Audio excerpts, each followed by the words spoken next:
ಓಂ ಶ್ರೀ ಗುರು ಬಸವಲಿಂಗಾಯ ನಮಃ. ಓಂ ಭಕ್ತಿಗೆ ಮೂಲಂ ಬಸವಂ ಕಾಲಂಗೆ ಕಾಲನನುಪಮಶೀಲಂ ಬಸವಂ ಜಂಗಮಲಂ ಜಂಗಮಲೋಲಂ ಬಸವಾರಕ್ಷಿಪುದನ್ನ ಸಂಗನ ಬಸವ. ಓಂ ತಾಯಿ ರವಣ್ಣನೇ ತಾಯಿ ಬಸವಣ್ಣನೇ ಪರಮ ಬಂಧು ಎನಗೆ ವಸುದೀಶ ಕಪಿಲ ಸಿದ್ಧ ಮಲ್ಲಿಕಾರ್ಜುನ ನಿಮ್ಮ ಹೆಸರಿಟ್ಟ ಗುರು ಬಸವಣ್ಣನಯ್ಯ. ಓಂ ಶ್ರೀ ಗುರು ಬಸವಲಿಂಗಾಯ ನಮಃ. ಕಾರ್ಯಕ್ರಮವನ್ನು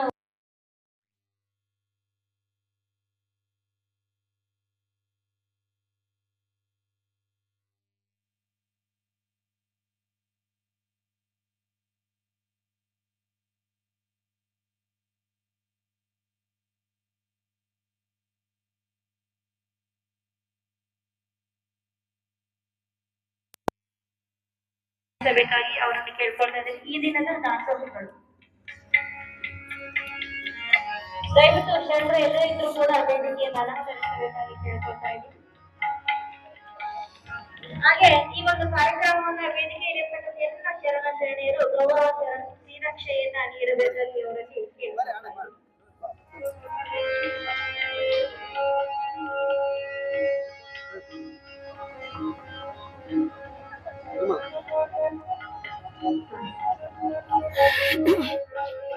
ಸಂಗಣ್ಣನ ಪಾದವ ಕಂಡೆನಾಗಿ ಎನ್ನ ಅಂಗ ನಾಸ್ತಿಯಾಯಿತು, ಚಂದ ಬಸವಣ್ಣನ ಪಾದವ ಕಂಡೆನಾಗಿ ಎನ್ನ ಪ್ರಾಣ ಬಯಲಾಯಿತು. ಪ್ರಭುವೇ, ನಿಮ್ಮ ಶ್ರೀ ಶರಣಕ್ಕೆ ಶರಣನೆಂದನಾಗಿ ನನಗೆ ಅರಿವು ಸ್ವಾಯತ್ತವಾಗಿತ್ತು. ಚನ್ನಮಲ್ಲಿಕಾರ್ಜುನಯ್ಯ, ನಿಮ್ಮ ಶರಣರ ಕರುಣವ ಪಡೆದನಾಗಿ ಎನಗಾಗಿ ಜಂಜಡವೂ ಇಲ್ಲವಯ್ಯ ಪ್ರಭುವೇ ಎನ್ನುತ್ತಾ ಈ ದಿನ ದಾಸೋಹಿಗಳಾಗಿರ್ತಕ್ಕಂತಹ ಚಿರಂಜೀವಿ ವೀರಭದ್ರಪ್ಪ ಅವರಿಗೆ ಶರಣ ಶ್ರೀರಕ್ಷೆ ನೀಡುತ್ತಾ ಬಸವಾದಿ ಗ್ರಾಮಸ್ಥರ ಶ್ರೀರಕ್ಷೆ ಸದಾ ಅವರ ಕುಟುಂಬದಲ್ಲಿ ಇರಲಿ ಅಂತೇಳಿ ಈ ವೇದಿಕೆಯ ಮೂಲಕ ಅವರಿಗೆ ನಾನು ಪ್ರಾರ್ಥನೆಯನ್ನು ಮಾಡಿದ್ದೇನೆ. ನಂತರ ಈ ಒಂದು ವೇದಿಕೆಯ ಮುಖ್ಯ ಕಾರ್ಯಕ್ರಮ ಶರಣರ ಜೀವನ ದರ್ಶನ ಪ್ರವಚನ ಕಾರ್ಯಕ್ರಮ. ಈ ಒಂದು ಪ್ರವಚನ ಕಾರ್ಯಕ್ರಮ ನೆರವೇರಿಸುವವರಿಗೆ ವೇದಿಕೆಯನ್ನ ಬಿಟ್ಟುಕೊಡ್ತಾ ಇದ್ದೀನಿ. ಈ ವೇದಿಕೆಯಲ್ಲಿ ಒಂದು ಪ್ರವಚನಕ್ಕೆ ಅವಕಾಶ ಮಾಡಿಕೊಡ್ಬೇಕಾಗಿ ಅವರಲ್ಲಿ ನಾನು ಭಕ್ತಿಪೂರ್ವಕವಾದ ವಿನಂತಿಯನ್ನ ಮಾಡ್ಕೊಳ್ತಾ ಇದ್ದೀನಿ. ಒಂದು ವಚನ ಪ್ರಾರ್ಥನೆ ಈಗ ಹಾಡಿ ಕೊಡ್ರಿ ನನಗೆ. ನೋಡ್ರಿ, ಅದಾದ ತಕ್ಷಣ ನನಗೆ ಕೊಡ್ರಿ. ಸ್ವಲ್ಪ ಬದಲಾವಣೆ. ಈ ಒಂದು ವೇದಿಕೆಯಲ್ಲಿ ಸಂಗೀತ ಗಾಯಕದವರಿಂದ ಒಂದು ವಚನ ಪ್ರಾರ್ಥನೆ, ನಂತರ ಈ ವೇದಿಕೆಯನ್ನ ನಮ್ಮನವರಿಗೆ ಒಪ್ಪಿಸ್ತಾ ಇದ್ದಾರೆ. ಇವತ್ತು ಟೈಮ್ ಸರಿ ಆಯ್ತು.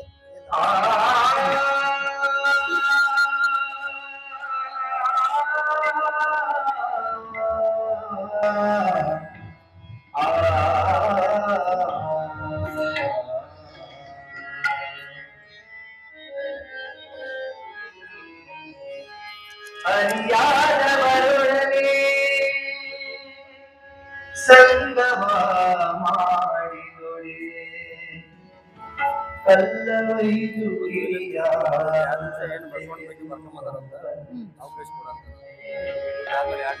ಅರಿಯಾದವರೊಡನೆ ಮಾಡಿದೊಡೆ ಅರಿಯಾದವರೊಡನೆ ಸಂಗಮ ಮಾಡಿದೊಡೆ ಕಲ್ಲವೈದು ಕಿರಿಯ ತೆಗೆದು ಕಲ್ಲವೈದು ಕಿರಿಯ ತೆಗೆದು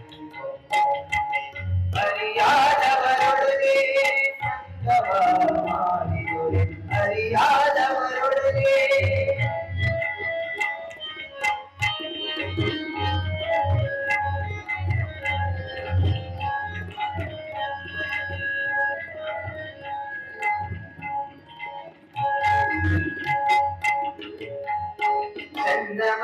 ಚಂದ್ರಮಲ್ಲಿಕಾರ್ಜುನಯ್ಯ ಚಂದ್ರಮಲ್ಲಿಕಾರ್ಜುನಯ್ಯ ಚಂದ್ರಮಲ್ಲಿಕಾರ್ಜುನಯ್ಯ ಚಂದ್ರಮಲ್ಲಿಕಾರ್ಜುನಯ್ಯ ನಿಮ್ಮ ಶರಣರ ಸಂಗಮ ಮಾಡಿದೊಡೆ ನಿಮ್ಮ ಶರಣರ ಸಂಗಮ ಮಾಡಿದೊಡೆ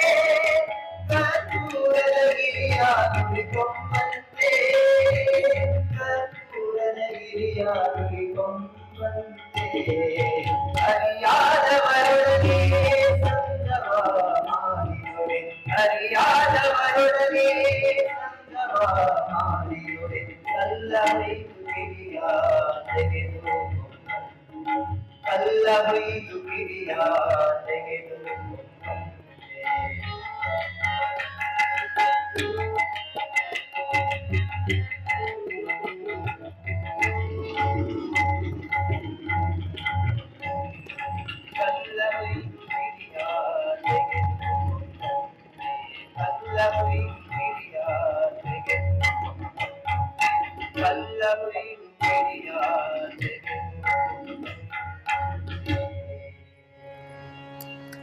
ವಚನ ಗಾಯನ ಮಾಡಿರ್ತಕ್ಕಂತಹ ಸಂಗೀತ ಬಳಗದವರಿಗೆ ಧನ್ಯವಾದಗಳು. ನಂತರ ಅಮ್ಮಾಜಿಯವರ ಅಮ್ಮಾಜಿಯವರ ಒಪ್ಪಿಗೆ ಮೇರೆಗೆ ಈ ಒಂದು ಸುಂದರ ವೇದಿಕೆಯಲ್ಲಿ ಶರಣೆ ಶ್ರೀ ಶಾಂತ ಒಳಗಿನ ಮನೆಯವರು ಬಸವಣ್ಣನವರ ಕುರಿತು ತಾವೇ ಸ್ವರಚಿತವಾಗಿರ್ತಕ್ಕಂಥ ಒಂದು ಕವನವನ್ನ ಈ ವೇದಿಕೆ ಮೇಲೆ ಹಂಚಿಕೊಳ್ಳಲು ಇಷ್ಟಪಡ್ತಾ ಇದ್ದಾರೆ. ಅವರನ್ನು ಈ ವೇದಿಕೆಗೆ ನಾನು ಆಹ್ವಾನಿಸ್ತಾ ಇದ್ದೀನಿ.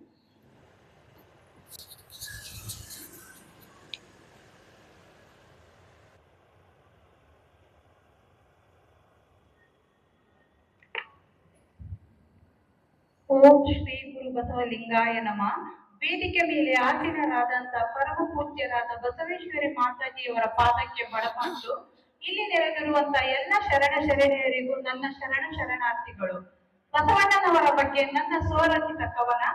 ಶೀರ್ಷಿಕೆ ವಿಶ್ವಗುರು ಬಸವಣ್ಣ. 12ನೇ ಶತಮಾನದ ವಿಶ್ವಗುರು ಅಣ್ಣ ಬಸವಣ್ಣ, ಸಾಮಾಜಿಕ ಧಾರ್ಮಿಕ ಕ್ರಾಂತಿಕಾರಿ ನೀನಾದೆ ಅಣ್ಣ. ಬಸವನ ಬಾಗೇವಾಡಿಯಲ್ಲಿ ನಿಮ್ಮ ಜನನ, ಮಾದರಸ ಮಾದರಾಂಬಿಕೆಯವರ ಜನ್ಮ ಪಾವನ. ನೀವಾಗಿದ್ದೀರಿ ಶೈವ ಬ್ರಾಹ್ಮಣರ ಸಂತತಿ, ಇಷ್ಟಲಿಂಗ ಜನಕರಾಗಿ ನೀವಾದೀರಿ ಸರ್ವಧರ್ಮಕ್ಕೆ ಅಧಿಪತಿ. ನೀಲಗಂಗಮ್ಮನವರ ಕೈ ಹಿಡಿದು ವಿವಾಹ ಜೀವನಕ್ಕೆ ಪಾದಾರ್ಪಣೆ, ವೈವಾಹಿಕ ಜೀವನದಲ್ಲಿದ್ದು ಆಧ್ಯಾತ್ಮಿಕದಲ್ಲಿ ಸಾಧನೆ. ಅನುಭವ ಮಂಟಪವನ್ನು ಸ್ಥಾಪಿಸಿ ಸಮಾನತೆಯ ತತ್ವವನ್ನು ಒಳಗಿಸಿ, ಕಾಯಕದ ಮಹತ್ವ ತಿಳಿಸಿದ ಅಧಿಕಾರ, ವಚನಗಳ ಮೂಲಕ ಸಾಹಿತ್ಯಕ್ಕೆ ನಿಮ್ಮ ಕೊಡುಗೆ ಅಪಾರ.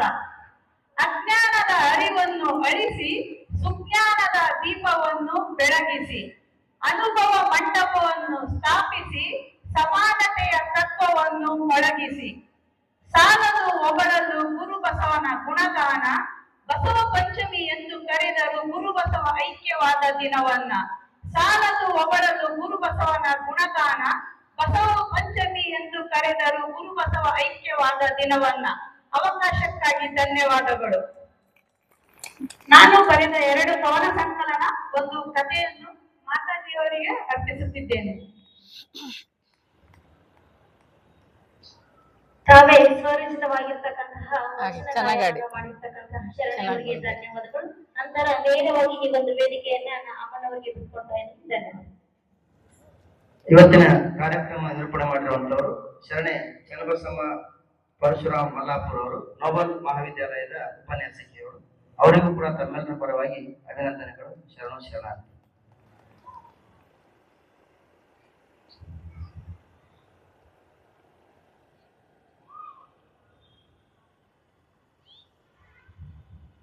ಕಾರ್ತಿಕದ ಕತ್ತಲಲ್ಲಿ ಆಕಾಶ ದೀಪವಾಗಿ ನೀ ಬಂದೆ. ಬಟ್ಟೆಗೆಟ್ಟವರಿಗೊಂದು ದಿಕ್ಕಾಗಿ 8 ಶತಮಾನಗಳ ಹಿಂದೆ ಅಗ್ನಿ ಖಡ್ಗವನ್ನಾಂತು ಓ ಆಧ್ಯಾತ್ಮ ಕ್ರಾಂತಿ ವೀರ, ದೇವ ದಯೆಯೊಂದು ಹೇ ಧೀರಾವತಾರ ಶ್ರೀ ಬಸವೇಶ್ವರ. ವಿಶ್ವಗುರು ಧರ್ಮಪಿತ ಮಂತ್ರಪುರುಷ ಬಸವಣ್ಣನವರನ್ನ ಈ ಮಂದಿರದಲ್ಲಿ ಧ್ಯಾನಿಸಿಕೊಂಡು ವೇದಿಕೆ ಮೇಲೆ ಉಪಸ್ಥಿತ ಇದ್ದಂಥ ಎಲ್ಲ ಸಮಾಜದ ಗಣ್ಯರಲ್ಲಿ, ಸಂಗೀತ ಬಳಗದವರಲ್ಲಿ, ಹಾಗೆ ಬಸವ ಜಯಂತ್ಯೋತ್ಸವ ಸಮಿತಿಯ ಎಲ್ಲ ಸದಸ್ಯರಲ್ಲಿ, ಇಲ್ಲಿ ಸೇರಿರುವಂಥ ಎಲ್ಲ ಆತ್ಮೀಯ ಶರಣ ಬಂಧುಗಳೇ, ತಮ್ಮೆಲ್ಲರಲ್ಲೂ ಶರಣಾರ್ಥಿ.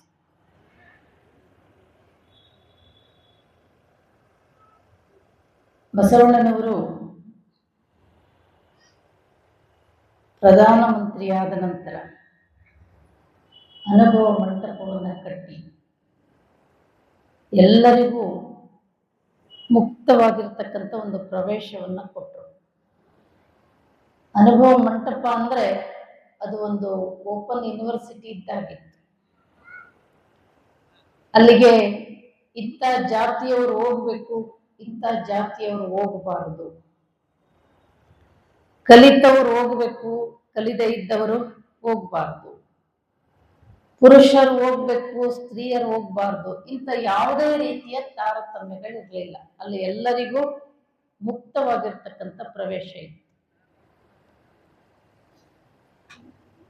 ಬಸವಣ್ಣನವರು ಕೊಟ್ಟಂತ ದಕ್ಷಿಣ ಭಾರತದಲ್ಲಿ ಮೊಟ್ಟ ಮೊದಲು ಹುಟ್ಟಿದಂಥ ಧರ್ಮ ಅದು ಲಿಂಗಾಯತ ಧರ್ಮ. ಲಿಂಗಾಯತ ಅಂತಕ್ಕಂಥದ್ದು ಒಂದು ಜಾತಿಯಲ್ಲ, ಅದು ಒಂದು ಧರ್ಮ. ಇದರಲ್ಲಿ ಎಲ್ಲಾ ಜಾತಿಯವರು ಲಿಂಗವನ್ನ ಕಟ್ಕೊಂಡ್ರು. ಈಗೇನು 100 ಚಿಲ್ರ ಜಾತಿಗಳು ಹೇಳ್ತಾರೆ, ಎಲ್ಲರೂ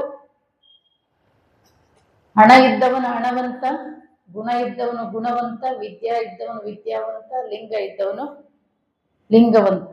ಆತ ಯಾರೇ ಆಗಿರಬಹುದು, ಜಾತಿನೇ ಬೇರೆ, ಧರ್ಮನೇ ಬೇರೆ. ಇವನಾರು ಅಂತಕ್ಕಂಥದ್ದು ಜಾತಿ, ಇವ ನಮ್ಮವ ಅಂತಕ್ಕಂಥದ್ದು ಧರ್ಮ. ಲಿಂಗಾಯತ ಧರ್ಮ, ಈ ಜಗತ್ತಿನಲ್ಲಿ ಅನೇಕ ಧರ್ಮಗಳಿದಾವೆ. ಅದರಲ್ಲಿ ಕೆಲವು ದೇವರನ್ನ ಒಪ್ಪದೇ ಇರ್ತಕ್ಕಂಥ ಧರ್ಮಗಳಿದಾವೆ, ನಿರೀಶ್ವರವಾದಿ ಧರ್ಮಗಳು ಅಂತ. ಸೇಶ್ವರವಾದಿ ಧರ್ಮ, ನಿರೀಶ್ವರವಾದಿ ಧರ್ಮ, ಇನ್ನು ಕೆಲವು ಧರ್ಮಗಳನ್ನ ಆಗ್ನೇಯವಾದಿ ಧರ್ಮಗಳು ಅಂತ ಕರೀತಾವೆ. ಅಂದ್ರೆ ದೇವರು ಇದ್ದಾನೆ ಅಂತಾನು ಹೇಳಲ್ಲ, ಇಲ್ಲ ಅಂತಾನು ಹೇಳೋದಿಲ್ಲ. ಆದರೆ ಶರಣರ ಲಿಂಗಾಯತ ಧರ್ಮ ಏನಿದೆ, ಇದು ಈ ಜಗತ್ತಿಗೆ ಒಬ್ಬ ಸೃಷ್ಟಿಕರ್ತ ಒಬ್ಬನಿದ್ದಾನೆ, ಆತ ಆ ಪರಾತ್ಪರ ವಸ್ತು ಎಲ್ಲಾ ಕಡೆ ಇದೆ, ಅದು ಸರ್ವವ್ಯಾಪಿ ಸರ್ವಶಕ್ತ. ಈ ಜಗತ್ತಿಗೆ ಯಾವುದೋ ಒಂದು ಶಕ್ತಿ ಇದೆ, ಒಂದು ಕಾರಣ ಇದೆ. ಕೆಲವರೆಲ್ಲ ಇತ್ತೀಚಿನ ಪೀಳಿಗೆ ದೇವರೇ ಇಲ್ಲ ಅಂತ ಹೇಳೋರು ಬಹಳ ಜನ ಇದ್ದಾರೆ. ಪ್ಲೇಟೋ ಒಂದು ಸಿದ್ಧಾಂತವನ್ನು ಹೇಳ್ತಾನೆ, ಕಾರ್ಯಕಾರಣವಾದ ಅಂತ. ನಿಮಗೆ ಮತ್ತೊಬ್ರು ಕಾರಣ, ಮತ್ತೊಬ್ಬರಿಗೆ ಮಗದೊಬ್ರು ಕಾರಣ, ಮಗದೊಬ್ಬರಿಗೆ ಇನ್ನೊಬ್ರು ಕಾರಣ. ಈಗ ಉದಾಹರಣೆ, ನೀವೆಲ್ಲ ಹುಟ್ಲಿಕ್ಕೆ ನಿಮ್ಮ ತಂದೆ ತಾಯಿ ಕಾರಣ, ನಿಮ್ಮಪ್ಪ ಕಾರಣ. ನಿಮ್ಮಪ್ಪನಿಗೆ ಯಾರು ಕಾರಣ? ಅವರಪ್ಪ ಕಾರಣ. ಅವರಪ್ಪನಿಗೆ ಅವರಪ್ಪನಿಗೆ ಅವರಪ್ಪ, ಹಿಂಗೆ ಇಟ್ಕೊಂಡು ಹೋದ್ರೆ ಕೊನೆಗೊಬ್ಬ ಅಪ್ಪ ಇಲ್ಲದೆ ಇರ್ತಕ್ಕಂಥವ್ರು ಯಾವುದೋ ಶಕ್ತಿ ಈ ಜಗತ್ತಿಗೆ ಇರಬೇಕಲ್ಲ. ನಿಮ್ಮಪ್ಪನಿಗೆ ಅವರಪ್ಪ, ಅವರಪ್ಪನಿಗೆ ಅವರಪ್ಪ, ಅವರಪ್ಪನಿಗೆ ಅವರಪ್ಪ ಅಂತ ಇಟ್ಕೊಂಡು ಹೋದ್ರೆ ಕೊನೆಗೆ ತನಗೊಬ್ಬ ಅಪ್ಪನಿಲ್ಲದೆ ಜಗತ್ತಿಗೆಲ್ಲ ಅಪ್ಪನಾಗಿರ್ತಕ್ಕಂಥ ಯಾವುದೋ ಒಂದು ಶಕ್ತಿ ಈ ಜಗತ್ತಿನಲ್ಲಿ ಇರಬೇಕು. ಅದಕ್ಕೆ ಬಸವಣ್ಣವರು ತಂದೆ ನೀನು, ತಾಯಿ ನೀನು, ಬಂಧು ನೀನು, ಬಳಗ ನೀನು, ನೀ ಅಲ್ಲದೆ ಮತ್ತಾರು ಇಲ್ಲವಯ್ಯ ಕೂಡಲ ಸಂಗಮ ದೇವ. ಆ ಪರಾತ್ಪರ ವಸ್ತು, ಅದಕ್ಕೆ ದೇವರು ಅಂತ ಕರೆದ್ರು, ಹಲವಾರು ಹೆಸರುಗಳಿಂದ ಕರೆದಿದ್ದಾರೆ. ದೇವರು ಅಂತ ಹೇಳಿದ್ರೆ ಅಂದ್ರೆ ದೇಹ ಇಲ್ಲದೆ ಇದ್ದವನು ಅಂತ. ಅಂದ್ರೆ ದೇಹ ಇಲ್ಲದೆ ಇದ್ದವನು. ಅಂದ್ರೆ ವರ್ಣ ಇಲ್ಲದೆ ಇದ್ದವನು.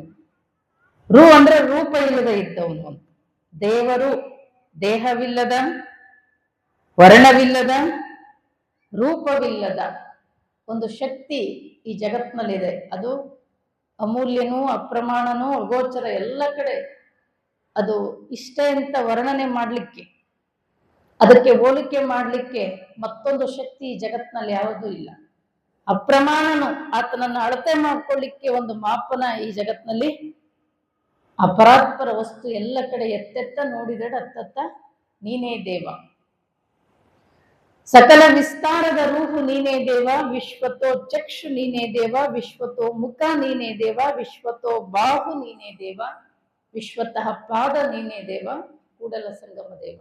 ಎಲ್ಲ ಕಡೆ ತುಂಬಿರ್ತಕ್ಕಂಥದ್ದು. ಯಾರಾದ್ರೂ ದೇವರಿಲ್ಲ ಅಂತ ಹೇಳೋರಿಗೆ ಸರ್ವಜ್ಞ ಕೇಳ್ತಾನೆ, ಚಿತ್ರವನ್ನು ನವಿಲಿ ನೋಡು, ವಿಚಿತ್ರವನ್ನು ಗಗನದೋಡು, ಪತ್ರೆ ಕುಸುಮದೋಳು ವಿವಿಧ ವರ್ಣವನ್ನು ತುಂಬಿದವರಾರೋ ಸರ್ವಜ್ಞ. ಭಾರತದ ಸುಂದರ ಪಕ್ಷಿ ಯಾವುದ್ರಿ? ಯಾವುದು? ಆ ನವಿಲಿಗೆ ಆ ವಿನ್ಯಾಸ, ಆ ಸೌಂದರ್ಯ ಕೊಟ್ಟವ್ರು ಯಾರು? ಯಾವ್ದಾರ ಫ್ಯಾಕ್ಟ್ರಿಯಲ್ಲಿ ರೆಡಿ ಆಗಿದೆ? ಒಬ್ಬ ಹೆಣ್ಮಗಳು ಎಷ್ಟೇ ಶೃಂಗಾರ ಮಾಡ್ಕೊಂಡ್ರು ಬಹುಶಃ ನವಿನಷ್ಟು ಚಂದ ಕಾಣ್ಲಿಕ್ಕೆ ಸಾಧ್ಯ. ಅಂತ ಸೌಂದರ್ಯವನ್ನ ನವಿಲಿಗೆ ಕೊಟ್ಟವರು ಯಾರು? ಚಿತ್ರವನು ನವಿಲಿ ನೋಡು, ವಿಚಿತ್ರವನು ಗಗನದೋಳು. ಕತ್ತೆತ್ತಿ ನೋಡ್ರಿ, ಎಷ್ಟು ನಕ್ಷತ್ರಗಳು. ನಿಮ್ಮ ಮನೆ ಹಿತ್ತಲಲ್ಲಿ ಒಂದು ಬಣವೆ ಹತ್ತಿ ಉರಿತಿದ್ರೆ ನಾವಲ್ಲಿ ನಿಲ್ಲಿಕ್ಕಾಗೋದಿಲ್ಲ. ಕೋಟಿ ಕೋಟಿ ನಕ್ಷತ್ರಗಳು, ಸೂರ್ಯಗಳು ಅಂತರದಲ್ಲಿ ಉರಿತಾ ಇದಾವೆ. ಸೂರ್ಯ ನಾವು ಕತ್ತೆತ್ತಿ ನೋಡಿದ್ರೆ ಎಷ್ಟು ಕಾಣ್ತಾನ? ಅವನಿಗೆ ಎಷ್ಟು ಕಾಣ್ತಾನ್ರಿ? ಒಂದು ವಾಲಿಬಾಲ್ ಕಂಡಷ್ಟು ಕಾಣ್ತಾನೆ, ಹೌದಾ? ಈ ಏನು ನಾವು ವಾಸ ಮಾಡ್ತೀವಲ್ಲ ಈ ಭೂಮಿ ಅಂತ 10 ಲಕ್ಷ ಭೂಮಿ ಹಾಕಿದ್ರೆ ಒಂದು ಸೂರ್ಯ, ಒಬ್ಬ ಸೂರ್ಯ. ಅಂತರದಲ್ಲೇ ನಕ್ಷತ್ರಗಳು ಎಷ್ಟು ದೂರ ಇದಾವವು ಅಂದ್ರೆ, ನೀವು ಆ ಒಂದು ನಕ್ಷತ್ರವನ್ನ ಮುಟ್ಲಿಕ್ಕೆ ಒಂದು ಕುದುರೆ ತಗೊಂಡು ಹೊರಟ್ರೆ, ಮತ್ತೆ ನೀವು ನೋಡುವಂತ ಕುದುರೆಗಳೆಲ್ಲವು ಒಂದು ಸೆಕೆಂಡ್ಗೆ 3 ಲಕ್ಷ ಕಿಲೋಮೀಟರ್ ಹೋಗುವಂತ ಕುದುರೆ. ಅದನ್ನ ತಗೊಂಡು ಹೊರಟ್ರೆ ನೀವು 50 ವರ್ಷ ಆದ್ರೂ ಒಂದು ನಕ್ಷತ್ರವನ್ನ ಮುಟ್ಲಿಕ್ಕಾಗೋದಿಲ್ಲ. ಕೋಟಿ ಕೋಟಿ ನಕ್ಷತ್ರಗಳು, ಸೂರ್ಯರು ಅಂತರದಲ್ಲೇ ಸುತ್ತುತ್ತಾ ಇದ್ದಾವೆ. ನಮಗೇನು ಎಟಕಿಲ್ಲ, ಇನ್ನು ನಾವೇನೋ ತಿಳ್ಕೊಂಡ್ಬಿಟ್ಟಿದೀವಿ. ವಿಚಿತ್ರವನ್ನು ಗಗನದೋಳು, ಪತ್ರೆ ಕುಸುಮದೋಳು ವಿವಿಧ ವರ್ಣವನ್ನು. ಒಂದ್ಸರಿ ನಾವು ಬೆಂಗಳೂರು ಲಾಲ್ಬಾಗಲ್ಲಿ ರಿಪಬ್ಲಿಕ್ ಡೇ ದಿನ ಹೋಗಿದ್ವಿ. ಅಲ್ಲಿ ಹೂವಿನ ಪ್ರದರ್ಶನ ಇಟ್ಟಿರ್ತಾರೆ, ನೋಡಿರ್ಬೇಕು. ಒಂದೇ ಜಾತಿ ಹೂವು, ಗುಲಾಬಿ ಹೂವು 1500 ಜಾತಿ ವೆರೈಟೀಸ್ ಇತ್ತು. ಒಂದು ಗುಲಾಬಿ ಹೂವು.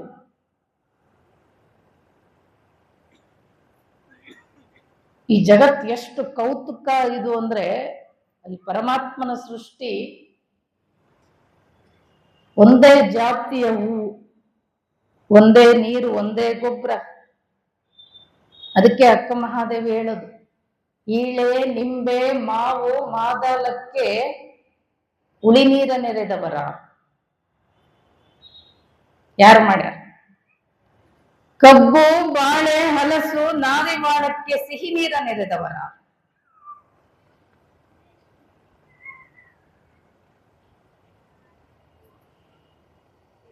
ಚಿತ್ರವನ್ನು ನವಿಲಿ ನೋಡು, ವಿಚಿತ್ರವನ್ನು ಗಗನದೋಳು, ಪತ್ರೆ ಕುಸುಮದೋಳು. ಎಷ್ಟು ತರ ಹೂವುಗಳು, ಎಷ್ಟು ತರ ಡಿಸೈನ್, ಎಷ್ಟು ತರ ವಾಸನೆ, ಎಷ್ಟು ತರ ಕಲರು. ಇದನ್ನೆಲ್ಲ ಮಾಡಿದವ್ರು ಯಾರು? ಈ ಜಡ ವಸ್ತು ಕಲ್ಲುಗಳು. ಬಹುಶಃ ಈ ಗ್ರಾನೈಟ್ ಇವೆಲ್ಲ ಬರೋದಕ್ಕಿಂತ ಮೊದಲು ಆ ಕಲ್ಲಿನಲ್ಲಿ ಇಷ್ಟು ಕಲರ್ಗಳಿದೆ ಅಂತ ನಮಗೆ ಗೊತ್ತಿರ್ಲಿಲ್ಲ ಅನ್ಸುತ್ತೆ. ಒಂದು ಗ್ರಾನೈಟ್ ಅಂಗಡಿಗೆ ಹೋಗಿ ನೋಡ್ರಿ, ಕಲ್ಲಿನಲ್ಲಿ ಎಷ್ಟು ಕಲರ್ ಇದೆ. ಹಾಸನದ ಹಸಿರು, ಇಳಕಲ್ಲು, ಕೆಂಪು, ಒಂದೊಂದು ಕಡೆ ಹೋದ್ರೆ ಒಂದೊಂದು ತರ ಗ್ರಾನೈಟ್ ಸಿಗುತ್ತೆ. ಯಾರು ಮಾಡಿದ್ದಾರೆ ಇದನ್ನೆಲ್ಲ?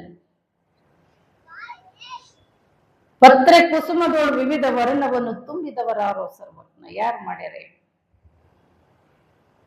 ಇಂಗಿನೊಳು ನಾಥವನು,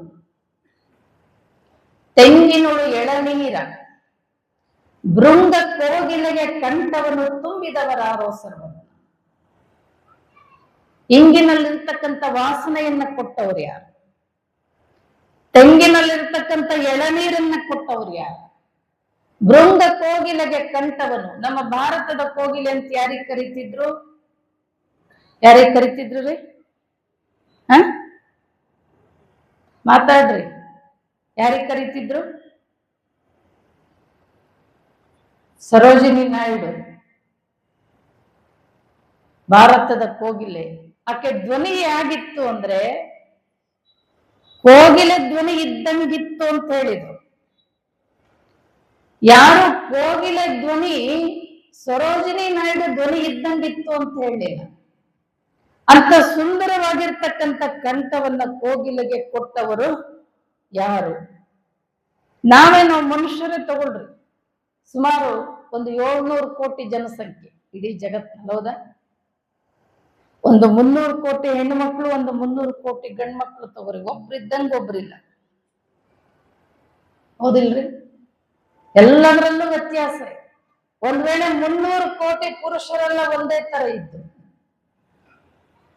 300 ಕೋಟಿ ಮಹಿಳೆಯರೆಲ್ಲ ಒಂದೇ ತರ ಇದ್ದಿದ್ರೆ ಏನಾಗ್ತಿತ್ತು? ಎಲ್ಲದರಲ್ಲೂ ನೋಡ್ಲಿಕ್ಕೆ ರೂಪದಲ್ಲೂ ವ್ಯತ್ಯಾಸ, ಗುಣದಲ್ಲೂ ವ್ಯತ್ಯಾಸ, ಒಬ್ಬೊಬ್ಬರ ಮನಸ್ಥಿತಿನೂ ಒಂದೊಂದ್ ತರ. ಎಂತೆಂಥವ್ರಿದ್ದಾರೆ ಈ ಜಗತ್ತಿನಲ್ಲಿ. ಬರೀ ಒಬ್ರು ಕಣ್ಣು ಗುಡ್ಡ ಇದ್ದಂಗ ಮತ್ತೊಬ್ರು ಕಣ್ಣು ಗುಡ್ಡ ಇಲ್ಲ, ಒಬ್ರ ಹೆಬ್ಬೆರಳಿನ ಗುರುತು ಇದ್ದಂಗ ಮತ್ತೊಬ್ಬರದು ಹೆಬ್ಬೆರಳು ಗುರುತಿಲ್ಲ. ಏನ್ ಅದ್ಭುತ ಇದು ದೇವರ ಸೃಷ್ಟಿ. ದೇವರು ನಮಗೆ ಕಣ್ಣು ಕೊಟ್ಟಾನೆ. ನೀವೆಂತ ಕ್ಯಾಮ್ರಾಗಳಿಟ್ರು ಕೂಡ ಕಣ್ಣು ಇಡೀ ವಿಶ್ವವನ್ನೇ ನೋಡುವಂತ ಶಕ್ತಿ ಅವಿರೋವೆಷ್ಟದು. ಕಿವಿ ಕೊಟ್ಟನು, ಎಷ್ಟು ಶಬ್ದಗಳನ್ನ ಕೇಳುವಂತ ಶಕ್ತಿ ಕಿವಿಗಿದೆ. ಮೂಗು ಎಷ್ಟು ತರ ವಾಸನೆಯನ್ನು ಗ್ರಹಿಸುವಂತ ಶಕ್ತಿ ಮೂಗಿಗಿದೆ. ನಾಲಿಗೆ ರುಚಿಗಳನ್ನು ನೋಡುವಂತ ಶಕ್ತಿ, ಚರ್ಮಕ್ಕೆ ಸ್ಪರ್ಶವನ್ನ,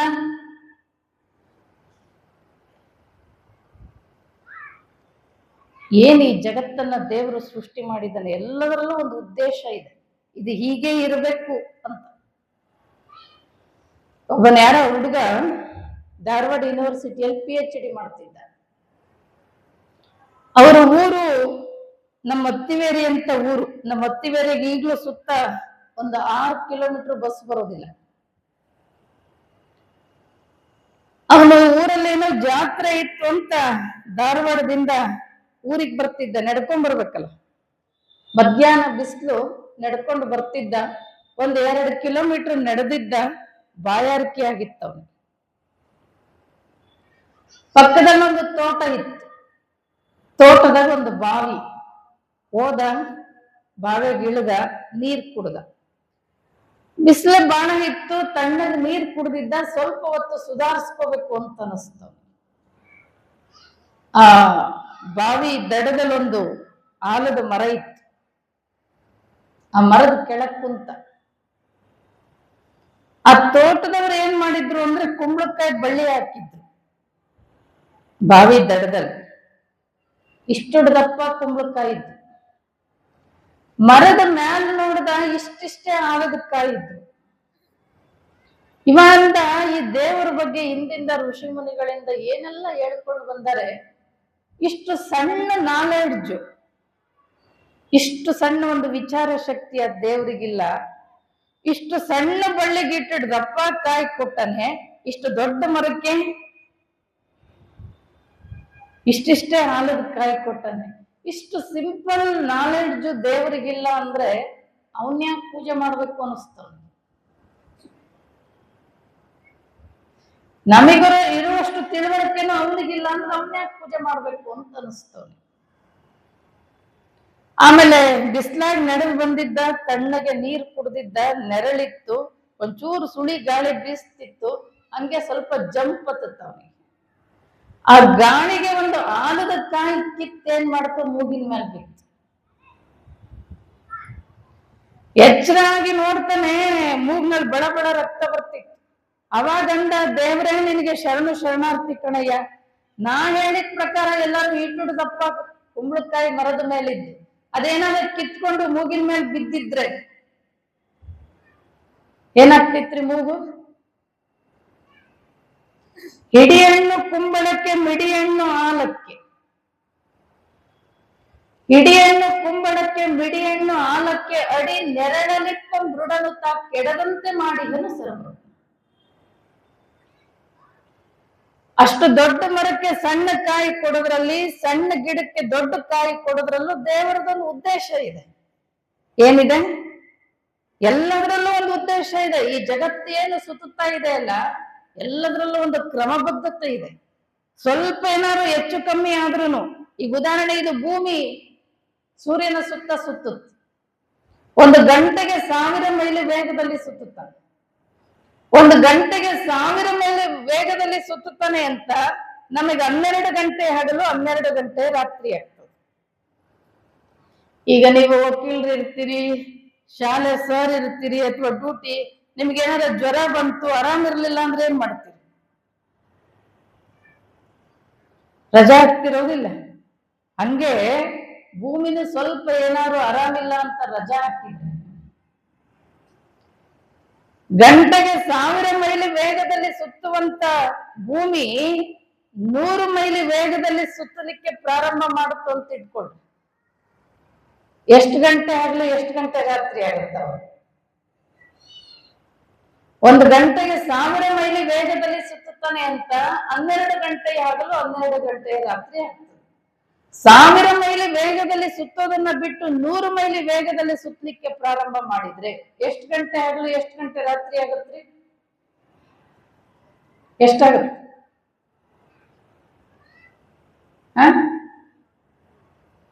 120 ಗಂಟೆ ಹಗಲು, 120 ಗಂಟೆ ರಾತ್ರಿ ಆಗುತ್ತೆ.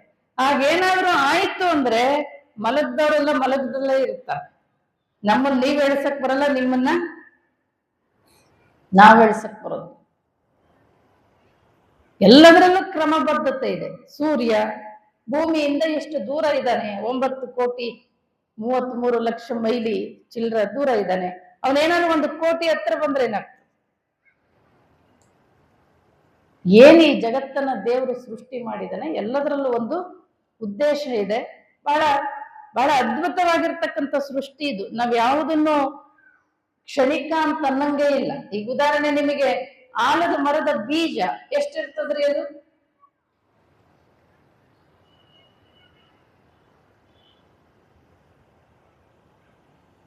ನೀವೊಂದು ಸಾಸಿವೆ ಕಾಳನ್ನ 5-6 ಭಾಗ ಮಾಡಿದ್ರೆ 1 ಭಾಗದಷ್ಟು ಇರ್ತದೆ ಆಲದ ಮರದ ಬೀಜ.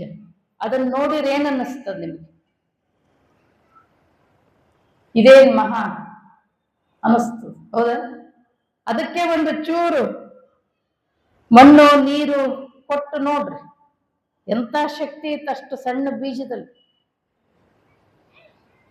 ಬೆಂಗಳೂರಲ್ಲಿ ಒಂದು ದೊಡ್ಡ ಆಲದ ಮರ ಐತಲ್ಲ, ಎಷ್ಟು ಎಕರೆ ಐತೆ?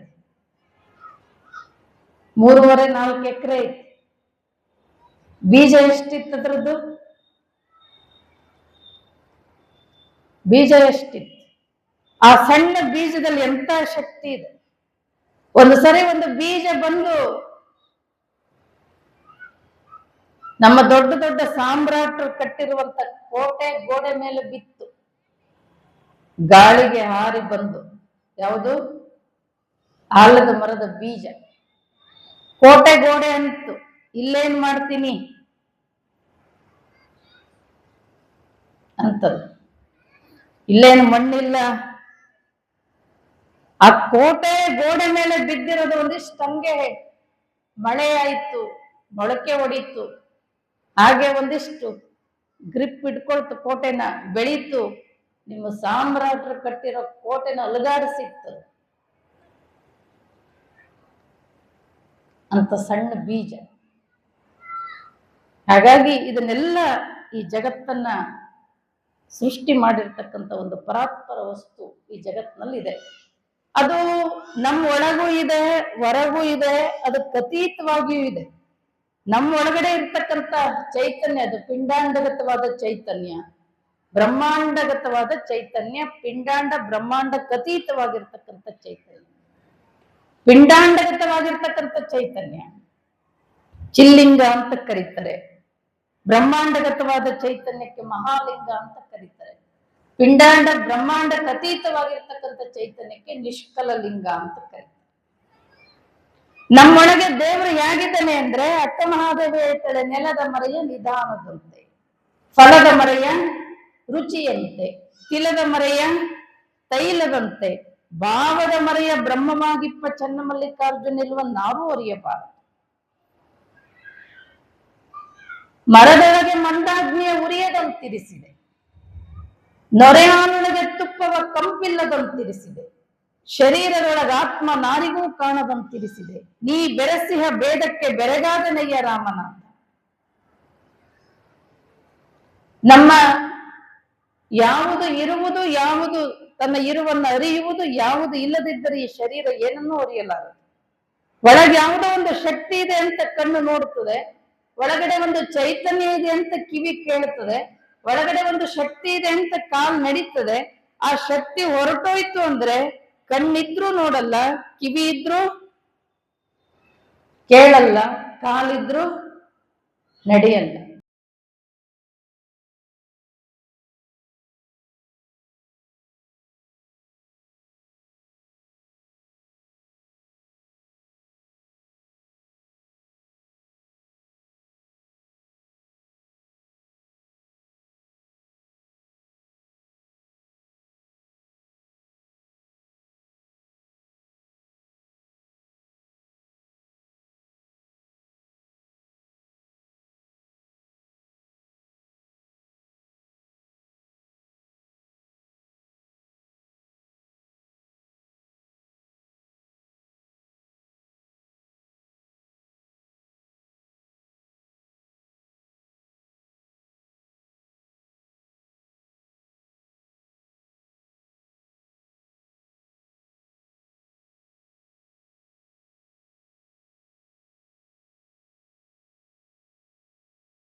ಮಾಡ್ಕೊಂಡಿದ್ದೀನಿ ಅಂತ ಹೇಳಿದ್ರೆ, ಸಾವಿಲ್ಲದ, ಕೇಡಿಲ್ಲದ, ರೂಪಿಲ್ಲದ ಚೆಲುವಂಗಾನುಲಿದೆ. ಭವವಿಲ್ಲದ, ಭಯವಿಲ್ಲದ, ನಿರ್ಭಯ ಚೆಲುವಂಗಾನುಲಿದೆ. ಕುಲ ಸೀಮೆ ಇಲ್ಲದ ನಿಸ್ಸೀಮ ಚೆಲುವಂಗಾನುಲಿದೆ. ಎಡೆ ಇಲ್ಲದ, ಕಡೆ ಇಲ್ಲದ, ತೆರೆ ಇಲ್ಲದ, ಕುರು ಇಲ್ಲದ ಚೆಲುವಂಗ. ಈ ಚೆಲುವ ಚನ್ನಮಲ್ಲಿಕಾರ್ಜುನ ನಿನಗೆ ಚೆಲುವ ಗಂಡ, ಈ ಸಾವ ಕೆಡುವ ಗಂಡರನ್ನು ಇದು ಒಲೆ ಒಳಗಿಕ್ಕುತ್ತಾಯೇ. ನೀವ್ಯಾರು ಇಟ್ಟುಬಿಟ್ಟಿರಿ ನೋಡಿ. ಅಕ್ಕನ ವೈರಾಗ್ಯ ಎಂತದಿತ್ತು ಅಂದ್ರೆ, ಇಹಕ್ಕೊಬ್ಬ ಗಂಡ, ಪರಕ್ಕೊಬ್ಬ ಗಂಡನೇ. ಲೌಕಿಕಕ್ಕೊಬ್ಬ ಗಂಡ, ಪಾರಮಾರ್ಥಿಕಕ್ಕೊಬ್ಬ ಗಂಡನೇ. ಚನ್ನಮಲ್ಲಿಕಾರ್ಜುನ ನಲ್ಲದ ಗಂಡರು ಮುಗಿಲ ಮೊರೆಯ ಬೊಂಬೆ. ತೋರಿ ಹಡಗೋರು, ಹುಟ್ಟಿ ಸಾಯೋರು, ಕಂಡು ಕಾಣದಂಗಾಗೋರು ಅಂತ ಗಂಡ ಅಲ್ಲ. ನನ್ ಗಂಡ ಯಾಗಿದ್ದಾನೆ ಅಂದ್ರೆ ಸಾವಿಲ್ಲದ. ದೇವ್ರಿಗೆ ಏನಿಲ್ಲ ರೀ, ಏನಿಲ್ಲ, ಸಾವಿಲ್ಲ. ದೇವರಿಗೆ ಯಾಕೆ ಸಾವಿಲ್ಲ ಅಂದ್ರೆ ಅವನು ಹುಟ್ಟಿಲ್ಲ, ಅದಕ್ಕೆ ಅವನಿಗೆ ಸಾವಿಲ್ಲ. ಯಾರು ಹುಟ್ಟಿದ್ರೆ ಎಲ್ಲರೂ ಒಂದು ದಿನ ಸಾಯ್ತಾರೆ.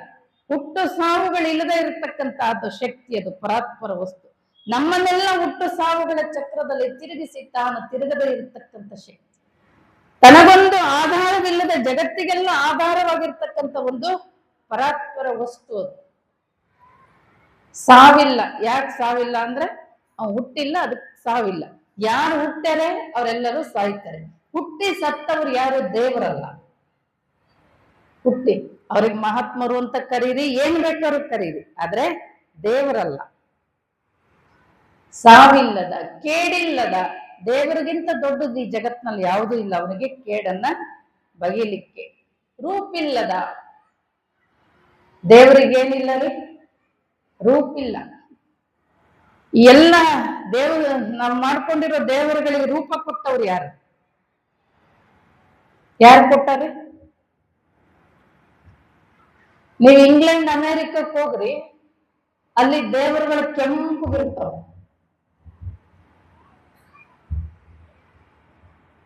ಈ ದಕ್ಷಿಣ ಆಫ್ರಿಕಾ ಈ ಕಡೆ ಎಲ್ಲ ಹೋಗ್ರಿ, ಅಲ್ಲಿ ದೇವರುಗಳು ಹೆಂಗಿರ್ತಾವೆ?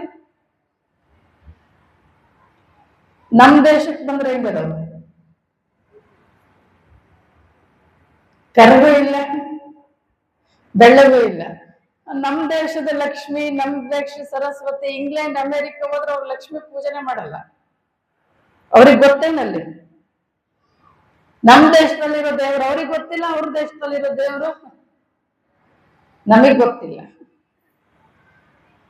ನಾವು ಮಾಡ್ಕೊಂಡಿರ್ತಕ್ಕಂಥದ್ದು ಅನಾಗರಿಕ ಮಾನವ. ನೀವೆಲ್ಲ ಇತಿಹಾಸ ಓದ್ತೀರಿ. ಅನಾಗರಿಕ ಮಾನವನಿಗೆ ಬಟ್ಟೆ ಬರೆಗಳ ಉಟ್ಕೊಳ್ಳೋ ಕಲ್ಪನೆ ಇರ್ಲಿಲ್ಲ.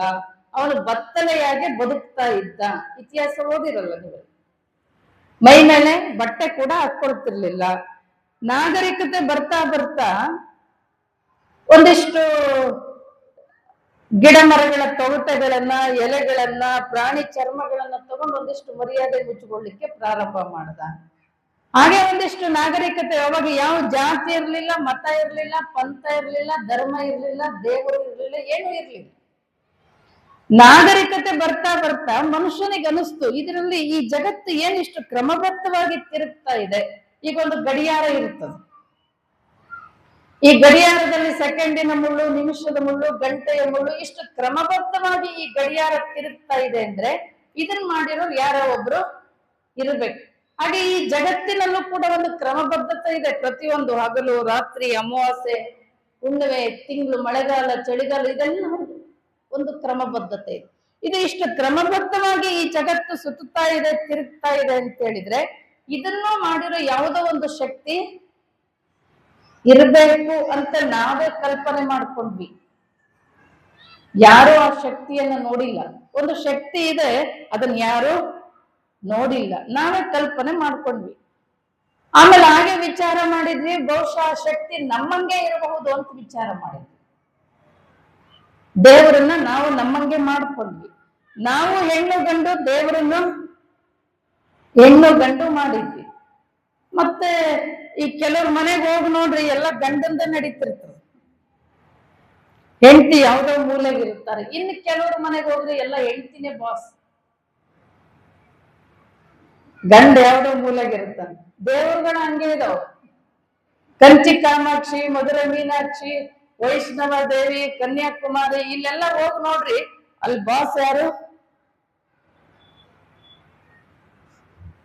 ಹೆಂಡತಿನೇ ಬಾಸ್ ಅಲ್ಲಿ. ಇನ್ನ ಕಾಶಿ ವಿಶ್ವನಾಥ, ಶ್ರೀಶೈಲ ಮಲ್ಲಿಕಾರ್ಜುನ, ರಾಮೇಶ್ವರ, ಇಲ್ಲೆಲ್ಲ ಹೋಗಿ ನೋಡಿದ್ವಿ, ಅಲ್ಲಿ ಯಾರು? ಗಂಡನೇ ಬಾಸ್. ನಮಗೂ ಮಕ್ಕಳು ಮರಿ, ದೇವರಿಗೂ ಮಕ್ಕಳು ಮರಿ ಕಟ್ಟಿದ್ವಿ. ನಾವು ಮದುವೆ ಮಾಡ್ಕೋತೀವಿ, ದೇವರಿಗೂ ಮದುವೆ ಮಾಡಿದ್ವಿ. ನಾವು ಜಗಳ ಆಡ್ತೀವಿ, ದೇವರಿಗೂ ಜಗಳ ಹಚ್ಚಿಟ್ವಿ. ನಾವೇ ಮಾಡಿದ್ದೆಲ್ಲ.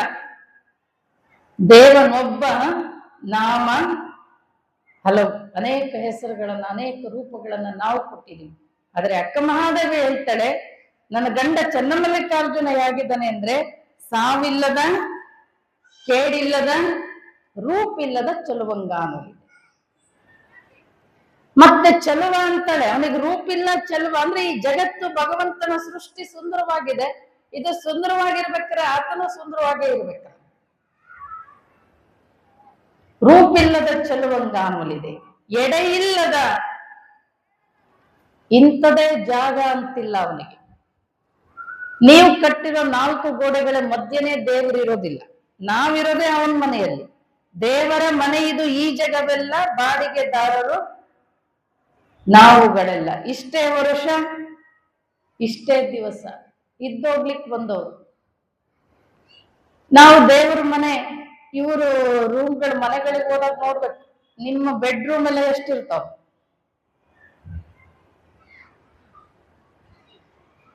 ದೇವ್ರ ಮನೆ ಎಷ್ಟಿರ್ತಾವ್ರಿ? ಅಷ್ಟ್ರಾಗೆ ಇರ್ತಾನೆ ನವ. ಸರ್ವವ್ಯಾಪಿ, ಸರ್ವಶಕ್ತ. ಅವನಿಗೆ ಇಂಥದೇ ಜಾಗ ಅಂತಿಲ್ಲ, ಎಡೆ ಇಲ್ಲದ, ಕಡೆ ಇಲ್ಲದ. ಅವನಿಗೆ ಮೊದಲು ಇಲ್ಲ, ಕಡೆನೂ ಇಲ್ಲ. ಎಡೆ ಇಲ್ಲದ, ಕಡೆ ಇಲ್ಲದ, ತೆರ ಇಲ್ಲದ.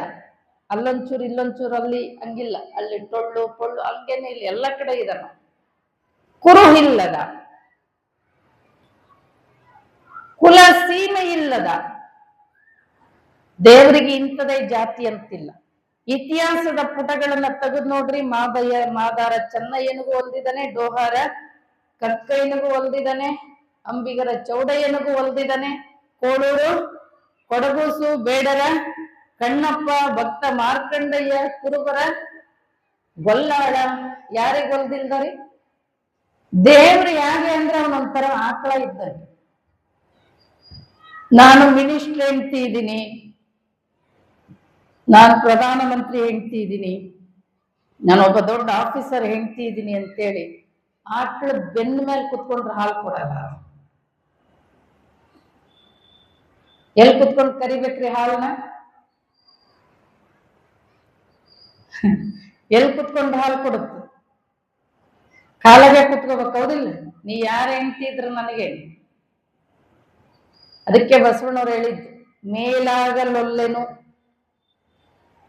ಕೀಳಾಗಲೊಲ್ಲದೆ, ಕೀಳಿಂಗಲ್ಲದೆ ಹಯನ ಕರೆಯುವುದೇ, ಮೇಲಾಗಿ ನರಕದೊಳು ಓಲಾಡಲಾರು. ನಿಮ್ಮ ಶರಣರ ಪಾದಕ್ಕೆ ಕೀಳಾಗಿರಿಸಿ ಕೂಡಲ ಸಂಗಮದ.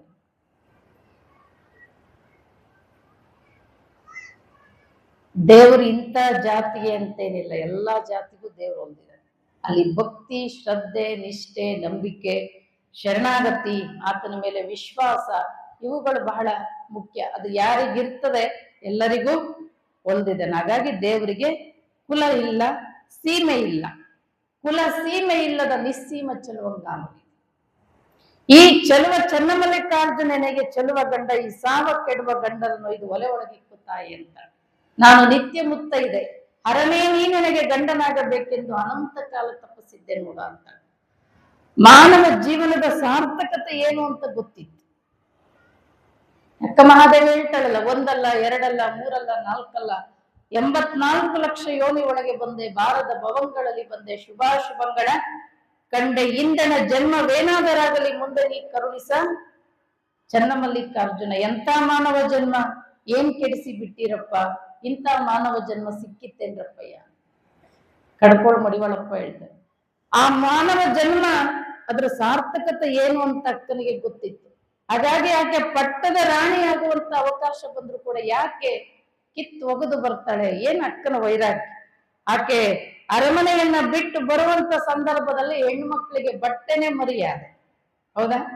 ರಾಜ ಹೇಳ್ದ, ನಿನ್ ಮೈ ಮೇಲಿನ ಬಟ್ಟೆನೆ ಕಳಿಸ್ಬಿಟ್ರೆ ಹೆಂಗ ನನ್ನ ಅರಮನೆ ಬಾಗ್ಲ ದಾಟಿ ಹೋಗ್ತಿ ನೋಡೋಣ ಅಂತ ಆಕೆ ಹುಟ್ಟಿರೋ ಬಟ್ಟೆಗೆ ಕೈ ಹಾಕದ. ಅಕ್ಕ ಮಹಾದೇವಿಯ ವೈರಾಗ್ಯ ಯಾಗಿತ್ತು ಅಂದ್ರೆ, ನೀನು ಕೈ ಸಿರಿಯ ದಂಡವ ಕೊಡಬಹುದಲ್ಲದೆ ಮೈಸಿರಿಯ ದಂಡವ ಕೊಡಲುಂಟೆ. ಹುಟ್ಟಿರ್ದ ಉಡುಗೆ ತೊಡುಗೆಗಳ ಸೆಳೆದುಕೊಳ್ಳಬಹುದಲ್ಲದೆ ಮುಚ್ಚಿ ಮುಸುಕಿರ್ದ ನಿರ್ಮಾಣವ ಸೆಳೆದುಕೊಳ್ಳಬಹುದೇ. ಚನ್ನಮಲ್ಲಿಕಾರ್ಜುನನ ಬೆಳಗನುಟ್ಟು ಲಜ್ಜೆಗೆಟ್ಟವಳಿಗೆ ಉಡುಗೆ ತೊಡುಗೆಗಳ ಹಂಗೆ ಮರುಳೆ, ನಿನ್ ಬಟ್ಟೆ ನೀನೇ.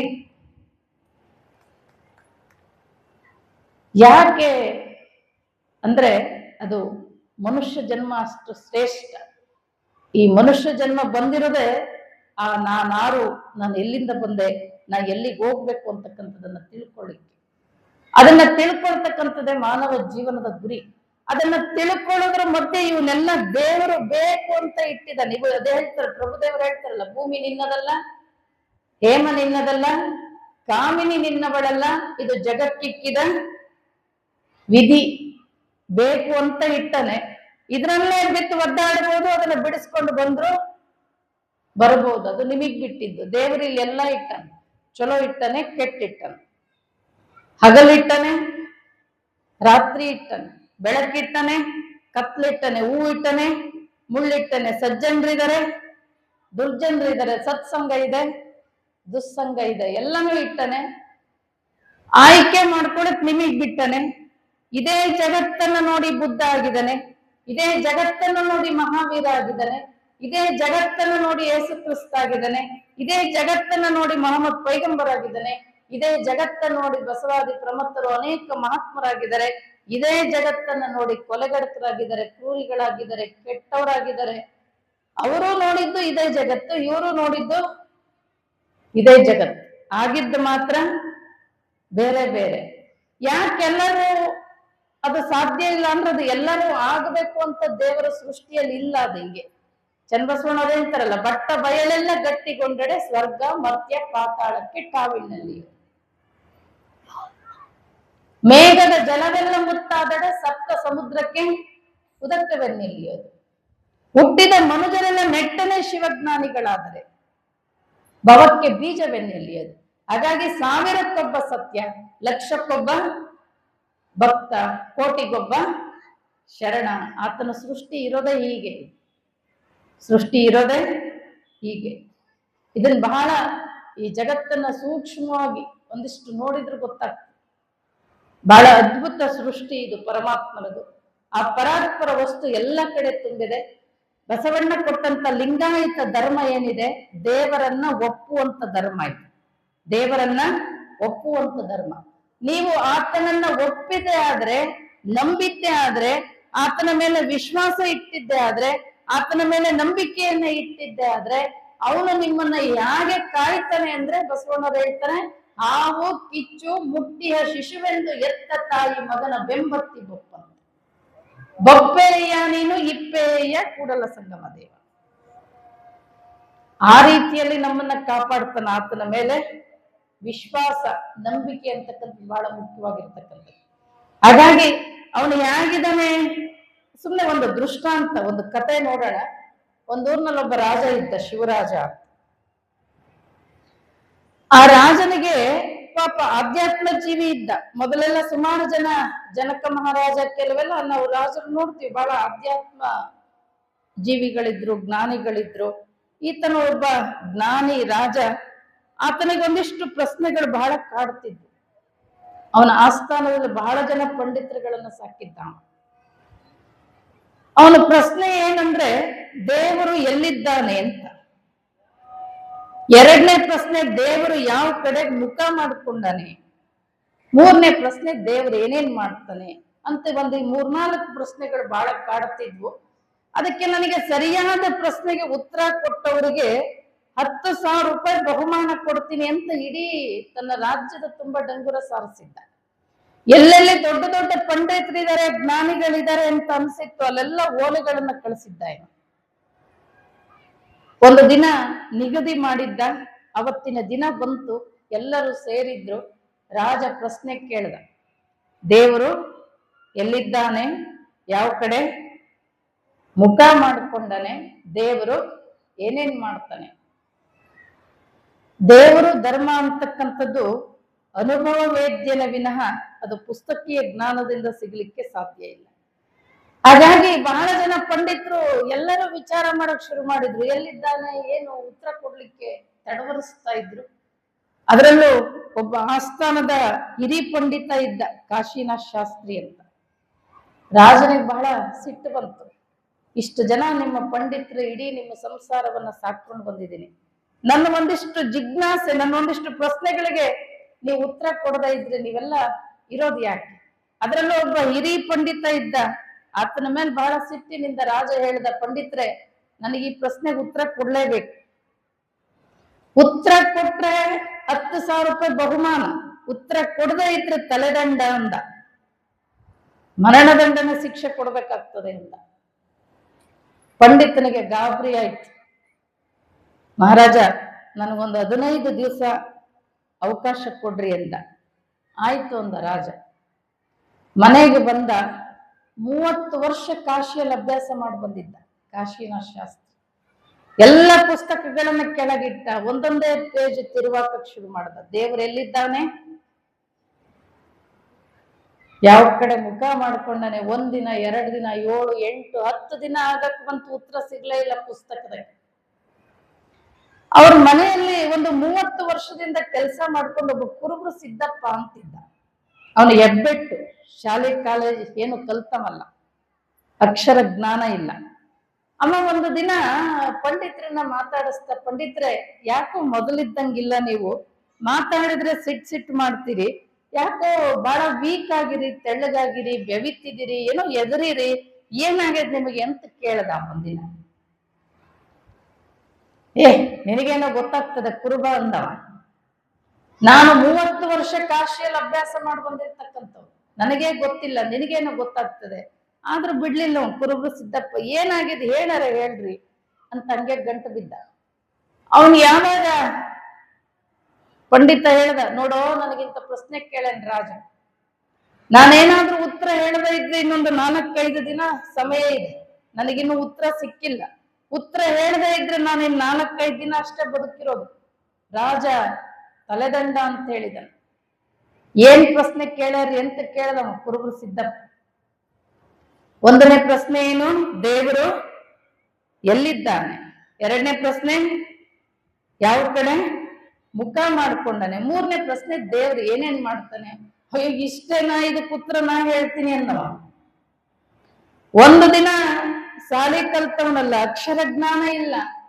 ಕುರುಬರು ಕಲ್ಲಪ್ಪ ಸಿದ್ದಪ್ಪ ಹೇಳ್ದ, ಅಯ್ಯೋ ಇದಕ್ಕೆ ಉತ್ತರ ನಾ ಹೇಳ್ತೀನಿ ಅಂದ. ನೀ ಹೇಳ್ತೀಯ? ಹೌದು, ಹೇಳ್ ನೋಡೋಣ ಅಂದ. ಕುರುಬ ಸಿದ್ದಪ್ಪ ಹೇಳ್ದ, ಉತ್ತರ ಇಲ್ಲ ಹೇಳಲ್ಲ, ನಾನು ಅರಮನೆಗೆ ಹೇಳ್ತೀನಿ ಅಂದ. ನಿಮ್ಮ ಜೀವ ಉಳಿಸ್ಬೇಕು, ಹೌದಿಲ್ಲ? ನಿಮ್ ಪ್ರಾಣ ಉಳಿಸ್ಬೇಕು. ನೀವೊಂದ್ ಕೆಲಸ ಮಾಡ್ರಿ, ನನಗೊಂದು ಅಧಿಕಾರ ಪತ್ರ ಕೊಡ್ರಿ, ನನ್ನ ಬದಲು ನಮ್ಮನೆ ಕೆಲಸಗಾರ ಉತ್ತರ ಹೇಳ್ತಾನೆ ಅಂತ. ನಿಮ್ಮ ಜೀವ ಉಳಿಸೋ ಜವಾಬ್ದಾರಿ ನಂದು ಅಂದ ಕುರುಬ ಸಿದ್ದಪ್ಪ. ಜೀವ ಉಳಿದ್ರು ಸಾಕಾಗಿತ್ತೀವಿ. ಆಯ್ತು, ಒಂದು ಅಧಿಕಾರ ಪತ್ರ ಕೊಟ್ಟ. ಅವತ್ತಿನ ದಿನ ಬಂತು, ಹೆಗಲ ಮೇಲೆ ಒಂದು ಕಂಬಳಿ ಹಾಕೊಂಡ ಬಂದ. ಕಾವಲುಗಾರ ಕೇಳಿದ್ರು, ನೀನ್ಯಾಕೋ? ತೋರಿಸ್ತ ಅಧಿಕಾರ ಪತ್ರ ಒಳಗ್ ಬಿಟ್ಟು. ಒಳಗಡೆ ಬಂದ. ರಾಜ ಕೇಳ್ದ, ನೀನ್ಯಾಕೆ ಬಂದಿಯೋ? ಇವು ಬಹಳ ಸಣ್ಣ ಪ್ರಶ್ನೆಗಳು, ಈ ಸಣ್ಣ ಪ್ರಶ್ನೆಗಳಿಗೆ ಉತ್ತರ ಹೇಳಲಿಕ್ಕೆ ನಮ್ ಪಂಡಿತ್ರೇನ್ ಬೇಕಾಗಿಲ್ಲ, ನಾನೇ ಸಾಕು ಅಂದ. ರಾಜನಿಗೆ ಪಂಡಿತನೇ ಉತ್ತರ ಹೇಳ್ಬೇಕಂತೇನು ಇರ್ಲಿಲ್ಲ. ಯಾರು ಹೇಳದೇ ಇದ್ದಿದ್ದಕ್ಕೆ ಹಿರಿ ಪಂಡಿತನ ಮೇಲೆ ಸಿಟ್ಟು ಬಂದಿತ್ತ. ನೀ ಹೇಳ್ತೀಯ ಉತ್ತರ? ಹೌದು, ನಾ ಹೇಳ್ತೀನಿ ಅಂದ. ಹೇಳ್ ನೋಡೋಣ ಅಂದ. ಕುರುಬರು ಸಿದ್ದಪ್ಪ ಹೇಳ್ದ, ಹೇಳುವವರು ಮೇಲೆ ಕೂಡಬೇಕು, ಕೇಳುವವರು ಕೆಳಗೆ ಕೂಡಬೇಕು ಅಂತ.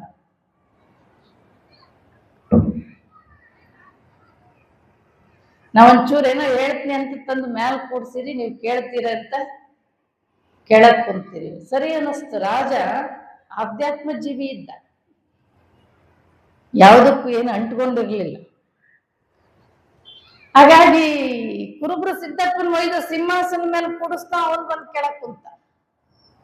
ಈಗ ಕೇಳಿ ಮಹಾರಾಜ ನಿನ್ ಪ್ರಶ್ನೆನ, ದೇವರು ಎಲ್ಲಿದ್ದಾನೆ? ಒಂದು ಆಕಳ ತರಿಸ್ರಿ ಅಂತ. ಒಂದು ಆಕಳ ತರಿಸಿದ್ರು. ಕುರುಬರು ಸಿದ್ದಪ್ಪ ಕೇಳ್ದ, ಈ ಆಕಳದಾಗ ಹಾಲೆಲ್ಲ ಐತಿ ಅಂತ ಕೇಳ್ದ. ಆಕಳದಾಗ ಹಾಲು ಎಲ್ಲಿರ್ತದ್ರಿ? ಎಲ್ಲಿರ್ತದ? ಕೆಚ್ಚಲಾಗೆ ಇರ್ತದ. ಒಂದ್ ಚಾಕು ತಗೊಂಡು ಕೆಚ್ಚಲಾಗ ಕೊಯ್ರಿ, ಏನ್ ಬರ್ತದ? ಎಲ್ಲಿತ್ತು ಹಾಲು? ಎಲ್ಲಿತ್ತು?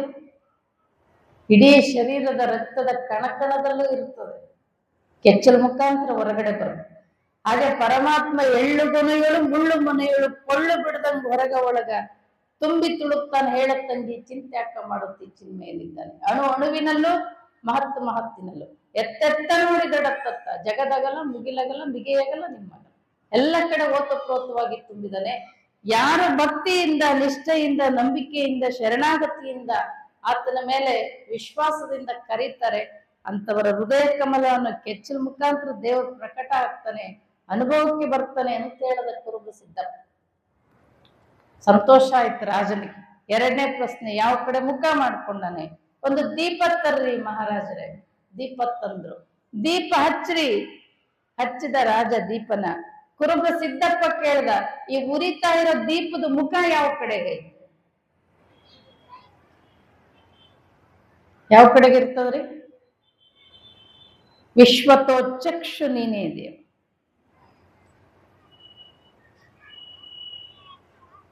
ಎಲ್ಲ ಕಡೆಗೆ ಇರ್ತದವ್ರಿ. ದೇವ್ರ ಇಲ್ಲದ ದಿಕ್ಕು ಯಾವ್ದಾರ ಐತೆ? ಆ ದಿಕ್ಕು ಈ ದಿಕ್ಕು. ಇತ್ತೀಚೆಗಂತೂ ವಾಸ್ತು ನೋಡ್ಬೇಕಂಗೆ. ಬೆಳಗ್ಗೆ ಎದ್ದ ತಕ್ಷಣ ಟಿವಿಯಾಗ ಬಂದಿರ್ತಾರಲ್ಲ, ಒಬ್ಬನ ಕೇಳ್ದ, ಗುರೂಜಿ ನನಗೆ ಮೂಲವ್ಯಾಧಿ ಆಗಿದೆ. ಗುರೂಜಿ ಕೇಳ್ದ, ನಿಮ್ ಮನೆ ಲೆಟ್ರಿನ್ ಸಂಡಾಸ್ ರೂಮ್ ಯಾವ ದಿಕ್ಕಿಗೆ ಐತೆ?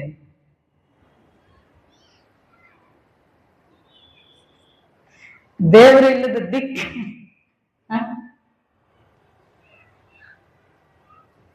ಅವನು ಇಲ್ಲದ್ದು ಎಲ್ಲ ಕಡೆ ದೀಪ ಹೆಂಗ್ ಎಲ್ಲ ಕಡೆ ಪ್ರಜ್ವಲಿಸ್ತದೆ, ದೇವರು ಎಲ್ಲ ಕಡೆಗಿದೆ. ಮೂರನೇ ಪ್ರಶ್ನೆ, ದೇವ್ರು ಏನೇನ್ ಮಾಡ್ತಾನೆ? ಕುರುಬರು ಸಿದ್ದಪ್ಪ ಕೇಳ್ದ, ಮಹಾರಾಜ ಇನ್ನು ಗೊತ್ತಾಗಿಲ್ಲ ನಿಮಗೆ ದೇವ್ರು ಏನೇನ್ ಮಾಡ್ತಾನೆ? ಇಲ್ಲ ಕಣಯ್ಯ, ಗೊತ್ತಾಗಿಲ್ಲ. ದೇವ್ರು ಏನ್ ಬೇಕಾದ್ರೂ ಮಾಡ್ತಾನೆ.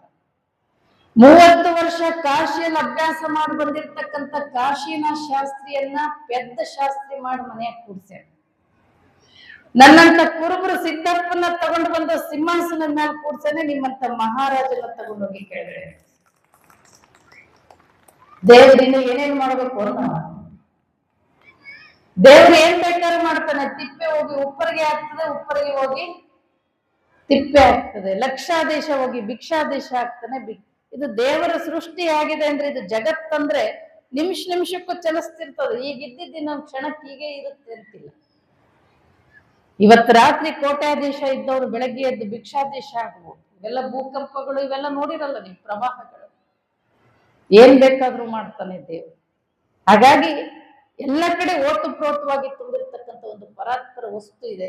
ಎಲ್ಲವನ್ನು ಕೊಟ್ಟಿರ್ತಕ್ಕಂಥವನ ಆತ. ಇಳೆ ನಿಮ್ಮ ದಾನ, ಬೆಳೆ ನಿಮ್ಮ ದಾನ, ಸುಳಿದು ಸೂಸುವ ಗಾಳಿ, ಎತ್ತು ಬಿತ್ತು ಎಲ್ಲವನ್ನು ಕೊಟ್ಟಿರ್ತಕ್ಕಂಥ ಆತ. ನೀವು ಒಬ್ಬ ಹೆಣ್ಮಗಳು ಒಂದು ಮೂಗ್ಬಟ್ಟು ಮಾಡಿಸ್ಕೊಟ್ಟಿರ್ತಾವ ಅವರಪ್ಪ. ಹೆಣ್ಮಕ್ಳಿಗೆ ಏನಾದ್ರೂ ಹೊಸಾದ್ ಮಾಡಿಸ್ಕೊಂಡಾಗ 4 ಮನೆಗೆ ಅಡ್ಡಾಡಿ ತೋರ್ಸೋದು ಅವ್ರ ಸ್ವಭಾವ. ಆಕೆ ಎಲ್ಲಾ ಮನೆಗೆ ಅಡ್ಡಾಡಿ ತೋರಿಸ್ತಾಳ. ನಮ್ಮಪ್ಪ ಮೂಗ್ಬಟ್ಟು ಮಾಡಿಸ್ಕೊಟ್ಟ. ಆ ಜಗದಪ್ಪ ಪರಮಾತ್ಮ ಮೂಗೆ ಕೊಟ್ಟಿರ್ಲಿಲ್ಲ ಅಂದ್ರೆ ನಿಮ್ಮಪ್ಪ ಕೊಟ್ಟಿರೋ ಮೂಗ್ಬಟ್ಟೆ ಮೂಗು ಕೊಟ್ಟವನ್ನ ಮರ್ತು ಬಿಟ್ಟು ಮೂಗುತಿ ಕೊಟ್ಟವನ. ಇದು ಇಷ್ಟು ಚಂದ ಇಟ್ಟಾನೆ ಇದು ದೇವರ ಸೃಷ್ಟಿ ಅಂತ ಹೇಳಿದ್ರೆ, ಒಂದ್ ಊರಿನಲ್ಲಿ ಹಿಂಗೆ ಒಬ್ಬ ರಾಜ ಇದ್ದ. ರಾಜ ಅಂದ್ರೆ ಆಗಿನ ಕಾಲದಲ್ಲಿ ಪ್ರತ್ಯಕ್ಷ ದೇವರು. ಅವನ್ನ ಎಲ್ಲರೂ ಭೇಟಿ ಆಗ್ಲಿಕ್ಕೆ ಸಾಧ್ಯ ಇಲ್ಲ. ಅವನ್ ಭೇಟಿ ಆಗ್ಬೇಕಾದ್ರೆ ಮಧ್ಯವರ್ತಿಗಳು ಸಾಕಷ್ಟು ಜನ ಪರ್ಮಿಷನ್ ತಗೊಂಡು ಹೋಗ್ಬೇಕು. ಅವನು ಇಡೀ ರಾಜ್ಯದ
ತಾಯಿ